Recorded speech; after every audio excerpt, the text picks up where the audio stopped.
We can go ahead and get started. This is a committee of the whole meeting to discuss the fiscal year 2022 legislative agenda, and we are joined by Senator Eric Lesser, and I know we are also expecting State Senator and our former colleague Adam Gomez as well to be joining us. But as counselors get into the room, I will at this time have our clerk call the roll, and then I'll recognize folks who will join us later. Councilor Edwards. Absent. Councilor Letterman. Absent. Councilor Gomez. Present. Present. Councilor Allen. Present. Present. Councilor Curran. Present. Present. Councilor Whitfield. Present. Present. Councilor Ramos. Present. Present. Councilor Brown. Present. Present. Councilor Walsh. Absent. Councilor Davila. Present. Present. Councilor Fenton. Present. Present. Councilor Hurst. Absent. Councilor Williams. Present. And Madam Clerk, we are also joined by Councilor Edwards. Councilor Edwards. Present. Present. Thank you, Madam Clerk. I also do see. Mr. President, Yes. Oh, Councilor Letterman is also present, Madam Clerk. present. Present. All right, thank you. We're also joined now by State Senator Adam Gomez as well. And I will just kind of go in terms of the order here. First, I'll hand it over to State Senator Eric Lesser first, and then followed by Adam Gomez, and we can open it up to the council for any questions or comments. Thank you, Mr. President. I'm okay to start, or? Yeah, sure thing. Okay, great.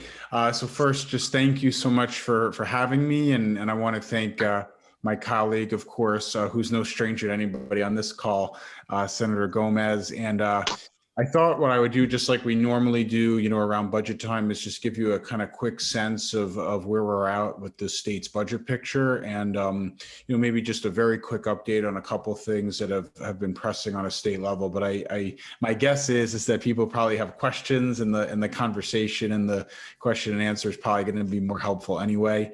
So I'll try to be quick, and since Senator Gomez, of course, can present, and then we can take some questions. But I just want to start, Mr. President, by thanking you, and I want to thank the counselors. This has obviously been a very hard and unusual year plus, now going on 13, 14 months for everyone. And I just want you to know how much I appreciate the leadership of all of you and the leadership in the city in Springfield for the work that everybody has been doing to respond to and to overcome from COVID. And I just want you to know that I certainly wake up every day, and I know Senator Gomez certainly does as well, just trying to focus on what we can do to get resources, to get help, to get support to our communities, especially and in particular Springfield, which is the capital of Western Mass, as I like to say. So just a couple quick things on a policy level before I dive into the budget. First, just want to say, right now in the immediate term, it's vaccine. That's what we've really been focused on. I was appointed by the Senate President to participate in the COVID-19 oversight hearings. Our neighbor to the north in Northampton, Joe Comerford, is chairing that on the Senate side.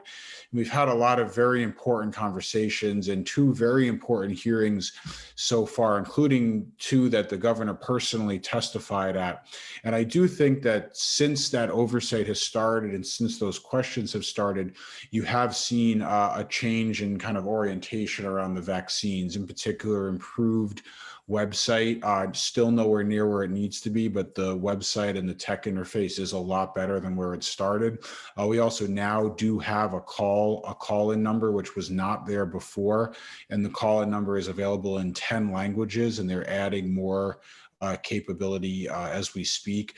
We also, of course, have the community vaccination clinics that are now opening, and some Springfield specific clinics that I know have opened in the last week, 2 weeks, and more will be opening in the weeks ahead. So hopefully things are moving in the right direction there with vaccines, but it's something that we're going to be paying very close attention to. And in particular, vaccine equity, making sure that we get the vaccines we need in Springfield and that we get them to the communities that need them in Springfield is going to absolutely be one of the most urgent things we're going to be working on in the short term and medium term. In addition to that, the sort of broader COVID relief remains very, very important and something that we're very focused on. We did all pass and the governor signed last week an important secondary COVID response package, which is in addition, of course, to the federal aid and is also on top of the economic development bill that was passed in early January that authorized over $600 million in grants and aid, in particular to small businesses and businesses that have seen disparate impact. And then I also wanted to just quickly touch on police reform implementation, which I know is an issue that we've been very focused on over the last several months and last few years. But a memo went out from the Secretary of the Executive Office of Public Safety to police chiefs and police departments with sort of timeline and guidance on implementation of the police reform law. So this is something that I've been focused on and will be paying very close attention to as the vice chair of the Judiciary Committee. Happy to talk more about that if there's questions, but we are seeing movement and more guidance coming out to departments and to cities in that direction. And then finally, just a few things on the budget.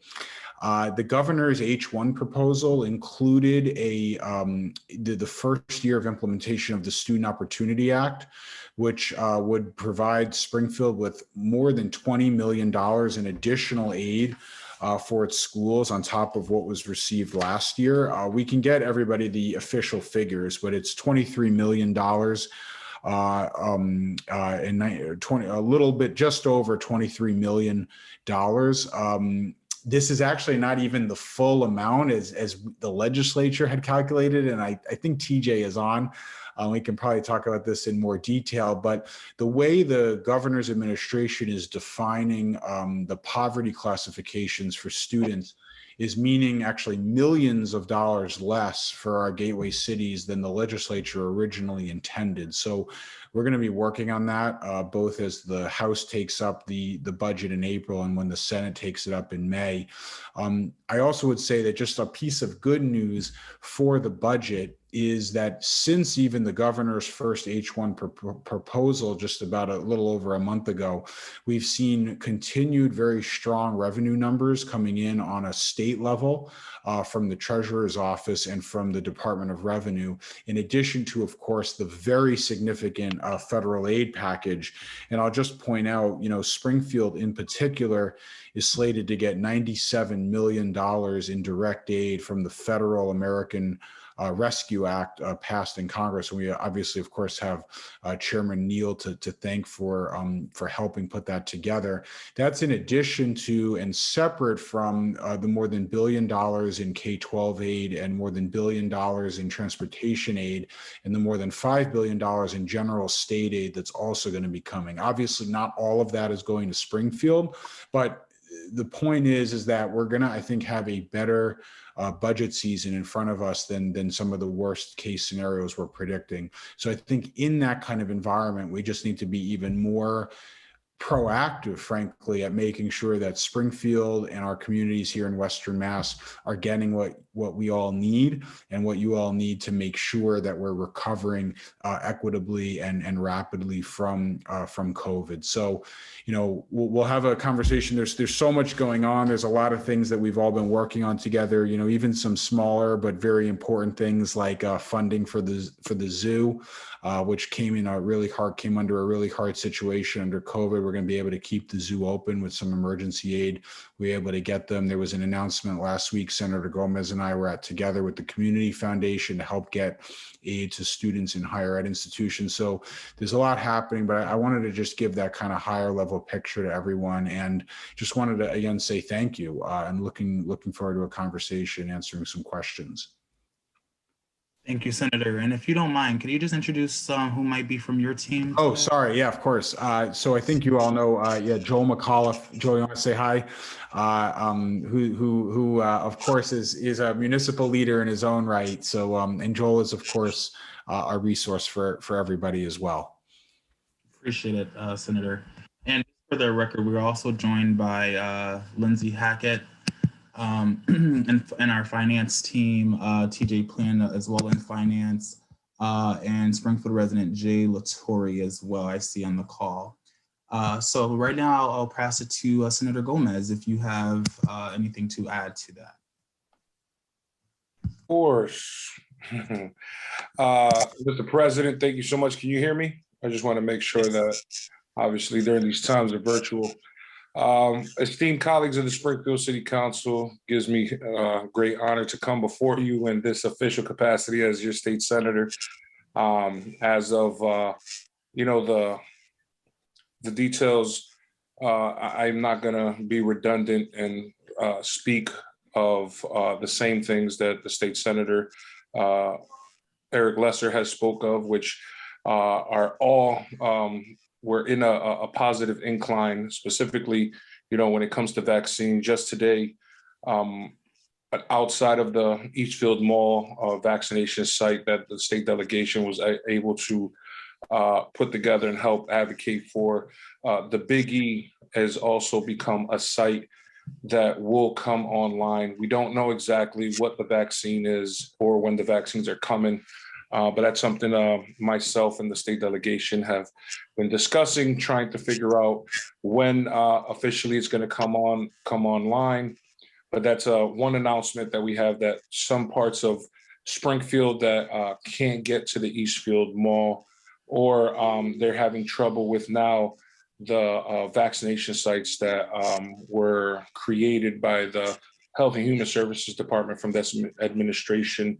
I think that for the most part right now, we're looking to and making sure that one, regionally and also equitably, vaccines, if you want one, are going to become available. I know that we have been going through a really troublesome time trying to figure out to get in people getting our constituents their vaccines. So that is some positive news on my side, another vaccination site that can service and be easier for the lower half of Springfield to get to.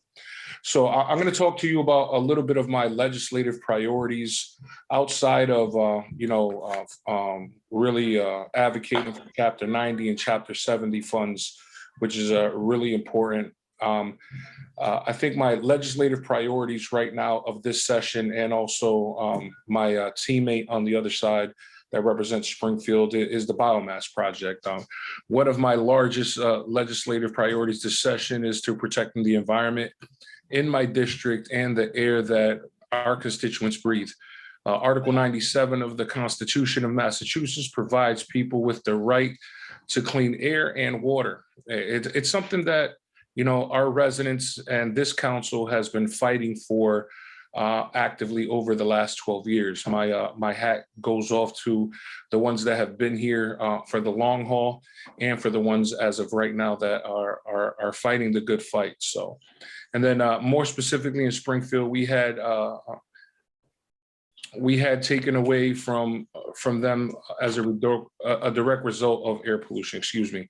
I filed SD 2206, an act ensuring a healthy future for environmental justice communities, which is a companion piece of legislation in the biomass bill that Senator Lesser filed. There's also SD 2206 would also prohibit renewable energy certification eligibility for any polluting energy facility sited in or within 6 miles of the environmental justice community. Also, I filed a bill on telehealth. I know that COVID-19 pandemic has highlighted the need for accessible healthcare, especially for residents of Western Massachusetts. For this reason, I filed SD 2099, an act relative to telehealth and digital equity for patients. This bill directs the Health Policy Commission to establish two programs, a digital bridge pilot program, and also a digital health navigator tech literacy pilot program to support and expand access to telehealth and technologies and also technological literacy. We also emergency housing assistance. We know that in the city of Springfield, other than my office and also the state delegations, we have been inundated with a lot of phone calls, specifically in communities of color, where there's a lot of eviction notices that are going out.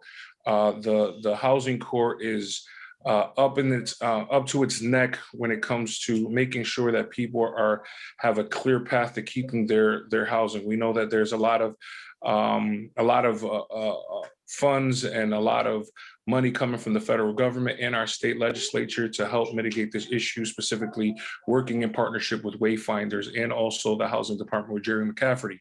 I filed SD 2155, an act providing emergency housing assistance for children and families experiencing homelessness, which would require the department to provide emergency housing assistance to families who on the date of their application for emergency assistance have an immediate need and would otherwise be spending one night in the public or a private place not designed for use as a regular sleeping accommodation.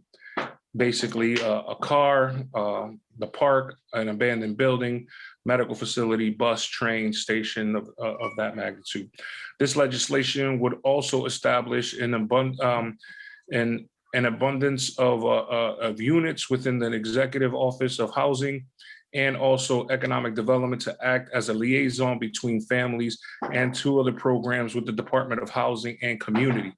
Obviously, one other leadership position that I'm thankful that the Senate President has appointed me to is the chairman of families, children, families, and also people with disability. And I'm also the vice chair of election laws. One thing that this body has really has always been an advocate for is making sure that when people want to vote, how they want to vote, and easier ways to vote. That is something that I'm looking forward to championing on that committee. Children, families, and people with disability. We know that Springfield is a very top-heavy service provider community, and I know that fighting for more SSYI money and also Shannon Grant money, and make sure that we are combating, which has been a big ticket item here in the community of Springfield, which is gun violence, and also making sure that it reaches our BIPOC communities. There's also a budget priorities related to the district that I think that are important. Obviously, Square One, majority of all of Square One's participants are organization that are most of their participants come from subsidized living, and their rent, their child care subsidized. We know that right now, to really bring back our economy, that child care is one of the biggest things. So that's one of the things that we're looking on championing on the Senate side. Also, we want to make sure that we're listening to our constituents relative to what's going on right now during this pandemic. We know that it's been very troublesome during this time, but right now, the first 90 days that I've been a state senator has definitely been interesting. We really want to get into the building, but as safe as possible. We really want to encourage folks that there's a lot of information specific to vaccines that we really want to get out there and disseminate to our communities that are correct and ideal and practical. But I think that there is light at the end of the tunnel. I know that what was just reported that we had a over 70% increase the last 2 weeks. But I think that with the hot and warm weather, in the direction that we're moving in with more vaccination sites, we can get ahead of the curve and flatten the curve. So Thank you for this opportunity. I'll take any questions. That's just a quick highlight. For the most part, we have a lot of interesting things going on, but honestly, we're definitely keeping our ears open, and in my office, and also working diligently with the rest of the state delegation and also with the state senators to make sure that Western Massachusetts gets its fair share. Thank you, Senators Lester and Gomez. At this time, I will open it up to the council for any questions or comments. Councilor Whitfield. Thank you, Mr. President. I appreciate it. Thank you, Senator Lester and Senator Gomez, for the updates. You guys are doing wonderful work for the community, and I appreciate all the work that you're doing on housing, climate change, all the things that you've mentioned. But I just wanted to dig a little deeper into gun violence. Gun violence has been increasing year over year since 2016. In 2016, there was 13 deaths, and I want to say it has went up to 20 deaths in 2019 and back down to 18 deaths in 2020, which is still really, really high. And the last funding that I can recall that we received from the state went to 800,000 went to ROCA, and 800,000 went to New North Citizens Council. Now, we know that gun violence is a public health issue, and we cannot arrest our way out of the situation. There are root causes that we need to address, and we also need to provide services for. Some of the root causes are housing, employment, mental and physical health, education, transportation, and food insecurities. And so I want to know, I know that State Rep Liz Miranda is is a great advocate for gun violence elimination, along with myself. And I just wanted to know if there's any other funding coming out for that, because like I said, the funding that I can recall outside of like Shannon Grant, which if I had my way, the way that program runs would be changed. SSIY funding that also goes to ROCA. I want to know, how are these organizations held accountable? And I also want to know if there's any other funding coming to support researching the root causes and providing services for some of the social and economic insecurities that plague mainly youth 15, I want to say 15 to 25, 15 to 24, and specifically Black males have like a 32% increase of dying from gun violence or being shot from gun violence than white males. So do any one of you have anything to say regarding that? Thank you, Well, Councilor. I just wanted to start to saying thank you for the question, Tracy. I know that this is a very sensitive conversation. We know that in the last 6 days in the Hampden district and other parts of Springfield, that six individuals were shot, 2 have passed away.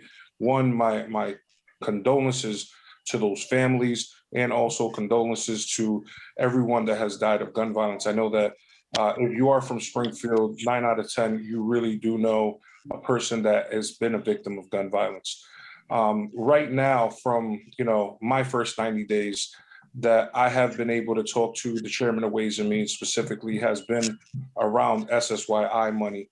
From what I've gathered, even though that's not the only thing, in conversations with also our state representatives on the call, also with State Representative Orlando Ramos, City Councilor Orlando Ramos, and also Rep Gonzalez, what we've been trying to do is really talk about the budget. We're during that time right now where if there's organizations that specifically that are new organizations or organizations that have been working diligently within the community, and I can only speak on behalf of myself, those are the organizations that I think that I want to have an open dialogue with to be able to work with in the future. I know right now, specific to those funds that you had recognized, I know that ROCA MLK, and also New North Citizens Council. That was a joint grant that they received over 2 years, and I think it adequated to 800,000 in total, and I think it was over 2 years. No, it was 16, it was 1.6 million. 800,000 went to New Okay, North so it Citizens was over 2 Council. years, 800,000 that they had split. I apologize. I'm sorry, Councilor Whitfield, my mistake. But what I am thinking is, obviously during that process when they received that funding, I wasn't a state senator, but you are right that there has to be an accountability mechanism in place. That's something that I'm willing to be able to build and talk in coalition with local leaders and also counselors. I know that once this revenue does come to the city, our kind of job on the state senate, which is not probably the answer you want to hear. I think the accountability piece on where this money actually goes to after its onus up onto the administration on how it's disseminated. I know while I was on the council that there has been questions from other counselors on how actively you receive CDBG funds. I think the newest organization that received about $35,000 was the Mission, which I know a lot of us were really happy to see. We want to make sure that, some of these organizations that are receiving some of these funds are actively, having the ability to be, during COVID this last year, I know it's been very troublesome to try to get the work the right way. But if possible, or if there's a way that I can let our local leaders like yourselves, help with coalition building and working with the community to make sure that we're holding organizations and also folks accountable that are receiving these type of funds, I am totally game with making that a possibility and a reality. Thank you. Thank you, Senator. Thank you. Mr. President, I'll just agree. Yeah. So I'll be quick because I know Senator Gomez addressed it, but yeah, Councilor Whitfield, I just want to first for raising this. What's happening is obviously horrific, and I just want to send my condolences and prayers to the families and to, of course, the victims. And you're right that we've frankly had a pandemic of gun violence. We talk about the COVID pandemic, which of course has been deeply serious and has required our focus, but there's been a pandemic of gun violence in our communities, in our country for generations, for decades, that's been left unaddressed. And I think there's a lot of levels to this that need to be confronted. You correctly pointed out that all of these issues that we're talking about tonight are interrelated: transportation access, economic opportunity, mental health support, social services support. So I do feel that all of this work, all of these different efforts are interrelated and do contribute to helping reduce violence. But we also do need to acknowledge, we need more federal support on gun safety legislation.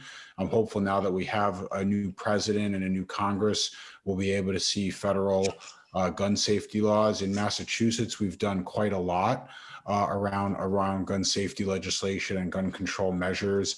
There's certainly more we do need to do, but our hands are tied to a certain extent because of the limitations on a federal level. And so I just want to acknowledge and thank you for bringing it up, and just want you to know that, I'm certainly very focused on it. And I want to hear feedback, from all of you, from the community, about what else is needed. Certainly funding for the community groups, funding for the community supports, the mental health services.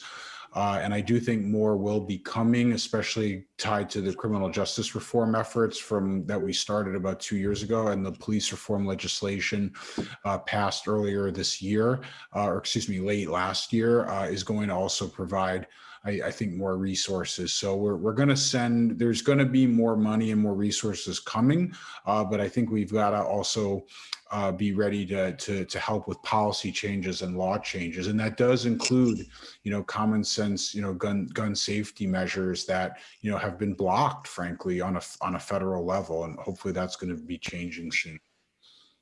I just want to say, I'm sorry, Mr. President, I just want to thank both of you for your candid response, for your answers, and for your understanding. Just wanted to make a couple of clarifications. There's been 7 shootings in 7 days now, and so that's increasing in 4 deaths. And so I also give my condolences to the family, as some of the families are really close to me, and it is a personal issue for me because I deal with it almost on a daily basis. So I just want to thank you, and I would like to have personal conversations with both of you. And I also started a coalition called the Gun Violence Elimination Alliance. And so, if you either one of you or both of you are willing to speak at our meetings, that would be very helpful, because sometimes people just think no one cares on the legislative level, and I know that both of you do. So, thank you very much. Thank you, Tracy. I definitely would welcome any community involvement, any kind of coalition meeting, if it was via Zoom. I definitely would appreciate that. Thank you so much. Absolutely. Absolutely. Thank you all. Councilor Fenton. Thank you, Mr. President. Senator Gomez, Senator Lesser, thank you for joining us. I have 2 things that I would like to raise. They're not so much questions as they are requests for help for the Senate. One, Senator Lesser, you may remember that we addressed before a similar setting last year or the year before, which is school busing and transportation.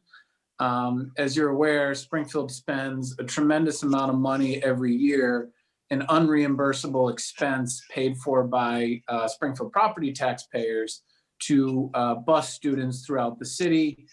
We have a complicated but importantly expensive busing system. And I regret to inform you that this year, this fiscal year, our busing costs were $32.5 million. It is a tremendous burden to the taxpayers. And unlike the regional school districts who receive reimbursement from the state, our district, which is larger than most regional districts, both in terms of population and sometimes in terms of geography even, is not reimbursed. And as you also know, the regional school districts tend to be predominantly more rural and much more affluent than the communities that are served here in Springfield. And so I would just again renew our request that the state take a look at this reimbursement methodology and revisit the logic of reimbursing regional school districts for busing, while urban communities like Springfield with large and sprawling geography have continued escalating costs that are unreimbursed. And we understand that you have a lot of cost to balance. Everybody would like to fund everything. But it just seems that inequity to me has gone on for quite some time. And whenever I get the chance, I do like to raise it and bring it to the Senate and anyone in the general court's attention. And the second issue is another one that we haven't been struggling with for as long in the city as the school busing issue, but it is front and center currently in terms of municipal budgeting, and that is water and sewer rates. Water and sewer rates in Springfield last year were proposed by our commission to go up 17% through some negotiating and some extensive hearings that were conducted by members of this council, including former Councilor Gomez. We were able to get the percentage reduced from up to about half of what it was. So somewhere from 17% increase to 9.5% increase.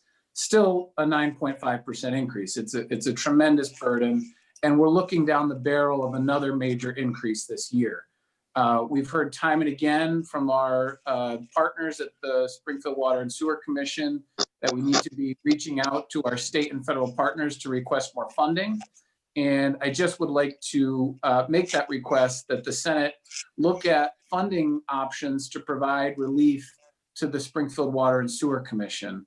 In doing the research last year when we were talking about these things, I noticed that there was an article that Senator Goby from, I don't know whether it's Sturbridge or Palmer, but that area, there was something Spencer, like yeah. Spencer. There was something like according to a Mass Live article that I read, about $9 million in state bond funding through the environmental bond bill that was appropriated to the towns of Palmer, Hardwick, and Sturbridge for exactly the type of relief that we're looking for, which is a water and sewer redevelopment project. And as you go through not just your budgeting process this year, but bond bills in the future, we'd ask that you keep the Springfield Water and Sewer Commission front and center on your mind for funding considerations. It's a water and sewer system that serves not just Springfield, but a lot of the surrounding communities. And with the current infrastructure problems that we're having, we really do need some state support in order to avoid future increases like the ones that we've seen recently. So thank you for attending, and that's my pitch. Thank you, Councilor Fenton. And just want to say there's a lot of good questions and comments being made. Councilors can just be aware that we have several councilors in the queue to speak. We have a regular meeting scheduled for 7 o'clock, so we can get started on time. Councilor Letterman. Thank you very much, Mr. President. And I know that we have limited time, so I'll just share a couple of points. And while I welcome a response from the senators, we can always follow up offline about these. So first, I would say thank you to both senators for your work on legislation around incentives for biomass incineration, and specifically against incentives for biomass incineration. I mean, this body has certainly been very clear as to where we stand relative to taxpayer funds and ratepayer funds being used to incentivize pollution anywhere in the Commonwealth. So that's vital, and we appreciate your partnership on that. The same with the doses for Springfield. I think, those doses really came about because of the collective advocacy at every level of government. And what I can say is that all those appointments have now been booked. So we know the demand is there in Springfield, and we need more. And we need you to continue to fight for those local vaccine doses for the communities that have been hardest hit. Relative to the American Rescue Plan, at some point, we know that the city of Springfield is set to receive about $126 million directly from the American Rescue Plan. I guess one of the questions I have is, what is the state going to be receiving, and how does the state, in addition to the funds that will come directly to municipalities, how does the state plan to allocate their funds, and in what areas, and what opportunity for input there is there? And then the other two things I would just put on your desk to consider is at the end of last year, 2019, prior to the pandemic, I had written a letter to the State Department of Public Health about the regional equity of opioid recovery centers. Right now, there's really only 4 in Western Massachusetts, 1 in Springfield, and they are extremely over-demanded, which is leading to, prior to the pandemic and during the pandemic, a real issue of individuals seeking detox treatment, having to travel to Boston. And really some incredible organizations have stepped up and handled transportation around that, but taking people out of their community during that type of a delicate time is really damaging. And we're preparing in Springfield to restart a very intensive post-overdose outreach program, which will put us in direct contact with individuals that are in their most vulnerable state but are ready to seek help. And we want to be able to know that they can get help in Western Massachusetts. So I had called at that time for an audit of regional equity for those programs. I never got a response from the Department of Public Health, and I recognize that then they became very overtaken by the pandemic. But I think this epidemic has not gone away. So I would love to work with you all around that. And finally, I've seen that the state has expanded some mail-in voting funds for special state elections that are taking place, but I haven't heard of any support for the upcoming municipal elections. Those elections are just as important for our constituents to be able to participate in. So I hope that there's some conversation around assistance for the Springfield Election Commission with regard to that. So those are my thoughts. Appreciate you both. Great to see you. And thanks for all your work. Thank you, Councilor Letterman. One, obviously, we know how important Public Core is. I definitely was a supporter of that. And then secondly, I know that we have put in enough money for up to June 30th. but I promise you that conversation is not over. And that was just my brief, tidbit to that. I know that the legislature is looking on more interesting ways to make sure that we're making sure people can vote and vote safely. Thank you. Yeah, I'll just say, I know we want to get all the comments in before 7, but the ways there's been multiple supplemental budgets after the elections through COVID and even before that to kind of make whole the investment in things like early vote and the vote by mail. So I don't want to get ahead of ourselves, but my expectation is that we would do something similar to that for these elections for sure. And just to backtrack to Councilor Fenton's points about the bus costs. I mean, yeah, $32 million is just absolutely outrageous on a lot of levels, and that Springfield would have to carry that on its own. So this was a major point of discussion and debate during the Student Opportunity Act, and is unfinished. So it's something we'll have to keep an eye on. And I hear you loud and clear on the water and sewer rates. I mean, I think everybody's jaw dropped when they saw that last year. And I think actually one of our ways out there will be the federal infrastructure money that came in through the rescue plan will include investments in that type of municipal infrastructure. So we have to work through that and sort of sort that out. But hear you loud and clear on that point too. Thank you, Senator. Councilor Curran. Thank you, Mr. President. I just want to follow up with what Mike Fenton did just speak about. I think really there is the biggest revelation that I have since being on the council is the disconnect between department heads and an understanding of where those bond bills are. And certainly Springfield gets its share of formula funding, but we really are losing out on the bond bills. And that's not any lack of effort on the delegation. I think it's really a lack of knowledge from the department heads of where those bond bills are. Certainly we've mentioned this water and sewer. I mean, Springfield should have been in some of those bond bills. There was a $16 billion transportation bill last year. We didn't get an earmark in that. And that's not because of the delegation. That's because you're not getting the requests. And so I guess my question to Senator Lesser and Senator Gomez is perhaps there could be some sort of system on which we can, on our computer or our iPhone, can track the movement of these bond bills on Beacon Hill. And perhaps we can have our department heads might have a better understanding of how that works. Again, you're just not getting our requests from the city because they're not being put in.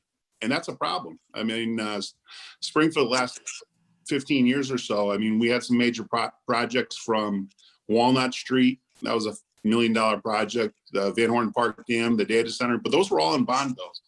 And I really think, again, to follow up what Mike Fenton says, our department heads and the heads of our authorities are not really taking advantage of the money that is available to them, and they're not requesting it. And so if there could be some sort of system to track it on the computer and really provide our department heads a little bit better insight of how that process works, I think Springfield would be in a better place. Obviously, the mayor of Boston, the former mayor of Boston, was a former state representative.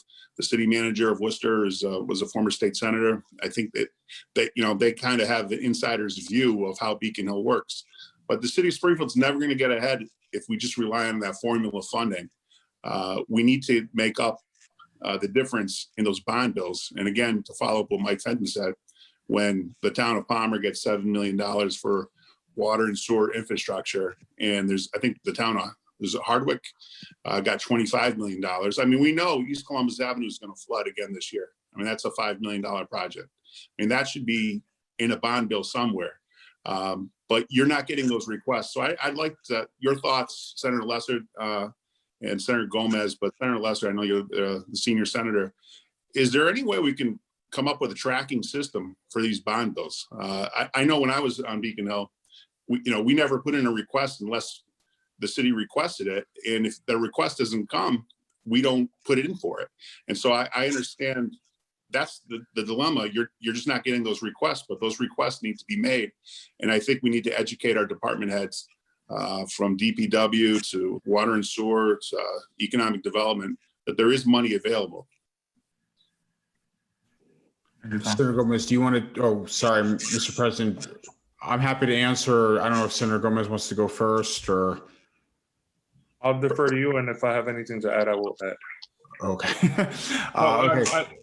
No, it's just, yeah, we'll do it like that, so we can just keep moving.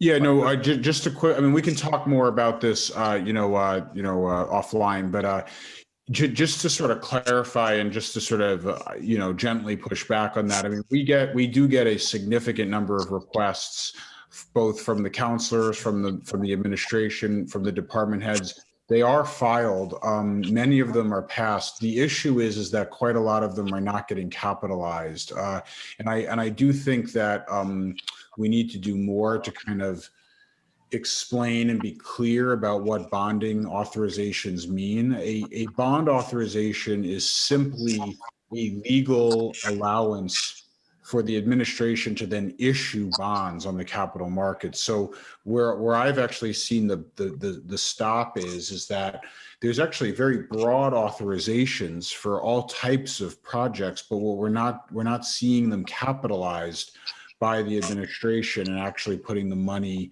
in. So I think it's got to really be focused advocacy at multiple steps. So I'm an open door. I mean, if people have projects, I'm on the transportation committee. I chair economic development, where we just did a $600 million bond bill through the economic development committee. I mean, just let Senator Gomez know the projects. But I guess what I would say is that's only half the battle, because even if they're approved by the legislature, we then need the administration to put it in the capital investment plans that they do each year. And that's where I've seen the gap. So, I think it's both. It's on the front end, getting them in the bond bills, and then it's even once the bond bills are passed, making sure that we're actually getting the money capitalized, by the administration. So, all the different projects currently active, the Six Corners traffic improvements, the ones that were done, the traffic improvements that were done a year or two ago, in East Forest Park in front of the Gus and Paul's, the X project, those were all in bond bills, but it's a multi-year process of getting it authorized, then getting the administration, the governor's administration, to capitalize it, and then getting the shovels in the ground. If I could, Senator, that's by no means criticism of the hard work that you've been doing, and Senator Gomez and the delegation. It's really more of a criticism of the city. From my time on Beacon Hill, it wasn't always that we got a lot of requests. Probably the department head most active was Pat Sullivan. He always had a list of stuff ready to go. And he's good at it, but he follows it. I just think that they're, and not just for Springfield, but for Western Mass in general. And I know how it works. A lot of times you don't know when that bond bill is coming out until the chairman of Ways and Means introduces it to the floor. But to somehow track it, I don't know, on a more, in a digital way. I mean, the amazing thing about Beacon Hill now, and obviously the Springfield City Council, I think the biggest change in government, we're all doing this on film. And if we can track these bond bills, it would really help the city of Springfield, because the city of Springfield, it is 100 miles away, but unlike Boston, unlike Worcester, your door is always open. You're always fighting for the city of Springfield. But I just feel there's a disconnect among city department heads in some of these bond bills. I mean, case in point, last year there was a $16 billion transportation bond bill. There wasn't a request made to the delegation on any earmark for a $16 billion bond bill to go through without requesting anything on Beacon Hill. From the city standpoint, I mean, that's a matter of them not really being aware of how important it is to get that earmark in at specified time. I appreciate it. No, I also encourage you, just in the context of the subcommittee, the one for interstate relations, I think that might be a good subject to hold a couple meetings. I would agree. Thank you. Councilor Davila. Thank you, Mr. President. Good afternoon to Senator Lesser and Senator Gomez. Good seeing you. Thank you for the update and for the hard work you've been doing for our city in these unprecedented times. And thank you for ensuring that we have seen equity here in the city of Springfield. We are making progress, but we still have a long ways to go. So thank you for both of your leadership. I want to just bring to your attention 2 items on my bucket list. As you may know, a couple of weeks ago, we passed the Fireworks Act, special legislation attaching the fine that was created last year for the legal use of fireworks. We're going to be attaching it, or we're requesting the state to allow us to attach it to vehicles. Now that's going to be only for those people who drive around, who get caught in conjunction with of using the fireworks, because it's really created havoc in our communities. And that's going to, I believe the mayor should have signed it by now. I'll have to follow up on it tomorrow. But it is my hope the mayor has already signed it. If he has not, I hope he does as soon as possible, so that we can pass it and put that baby to bed this year.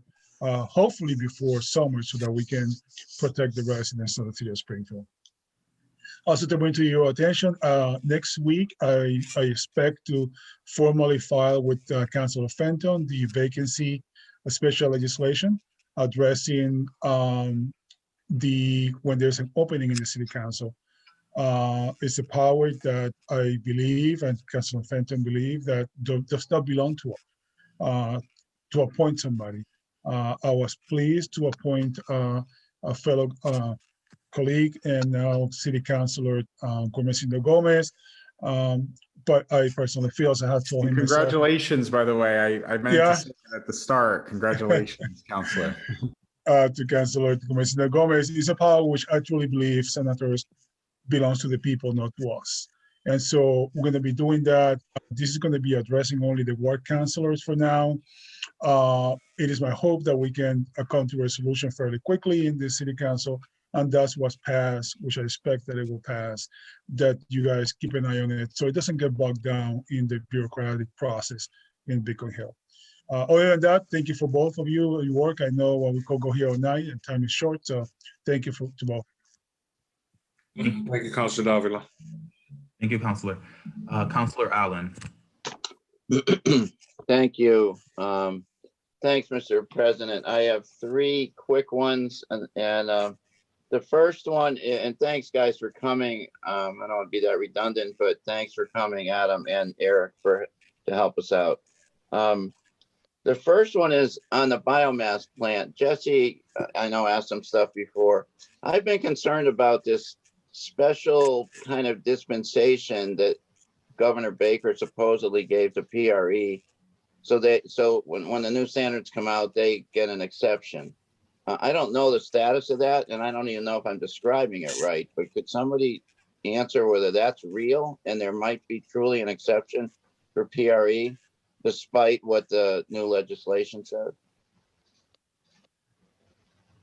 I can briefly clarify what I think that's about, or Councilor Letterman can, but the main issue is who the customers of the power produced by the biomass plant would be. They obviously, the plant is only economical if they can sell the power that they're creating to customers. And the Baker administration and the Department of Energy is in the process of reinterpreting or expanding their interpretation of the current state energy law to include biomass as eligible for the same types of subsidies that other clean energies get. So for example, wind and solar are subsidized under the state's ratepayer program to incentivize clean energy. And the Baker administration wants to include biomass, or is expected to. They have not done the rulemaking yet, but is expected to be interpreting the rule to include biomass as one of the fuels eligible for subsidy. What this would mean is that the customers, meaning the utilities, would be able to buy power from that biomass plant at a reduced rate, which would essentially incentivize the plant. What my legislation would do is take the authority away from the governors, from the administration to interpret biomass as a renewable energy at all.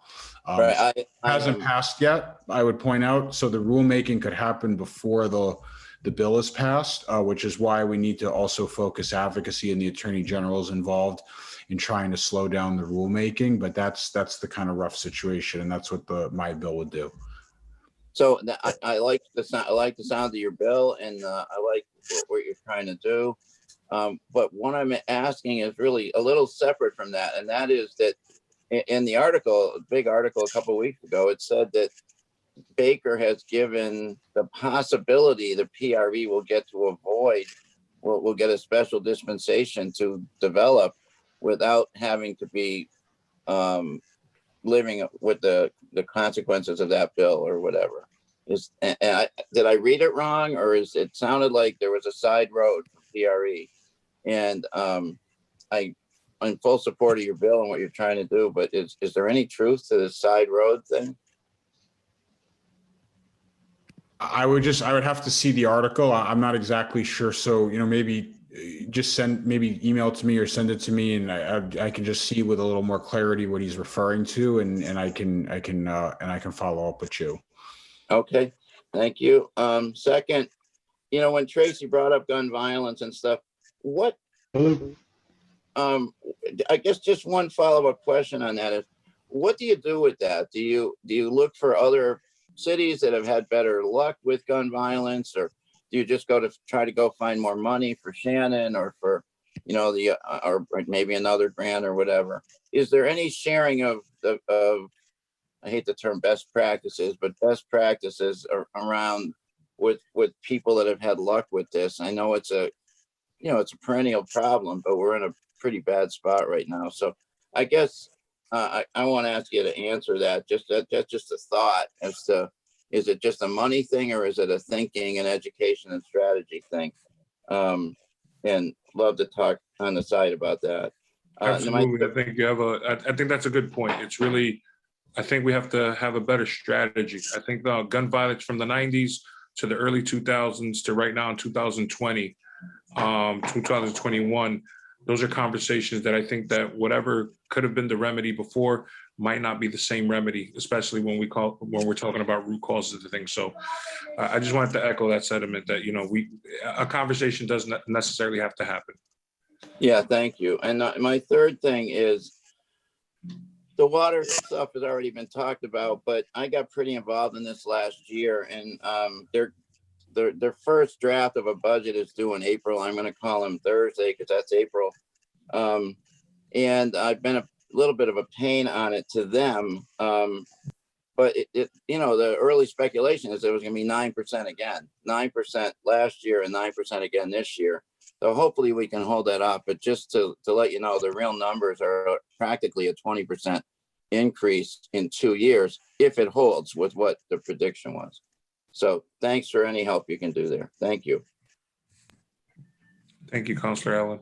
Thank you, Councilor Allen. And I believe that is all the councilors that I see in the queue. So with that being said, the time is now 6:58. We ended right on time. I really want to extend a big thank you to Senators Adam Gomez as well as Eric Lesser for joining us this evening and answering any questions that we had around the fiscal year 22 legislative agenda. And I'm quite sure there'll be some subsequent subcommittee meetings that will be had because of this conversation that took place today. Look forward to your input there. So thank you all for joining. Thank you. Thank you. Thank you. It was good to see Thank you so everybody. much. Thank you. Thank you so much. Thank You guys you. are Good seeing you wonderful. guys. Take Thank care. you. You guys are great. Keep up the Happy great work. Passover, everyone. Take care.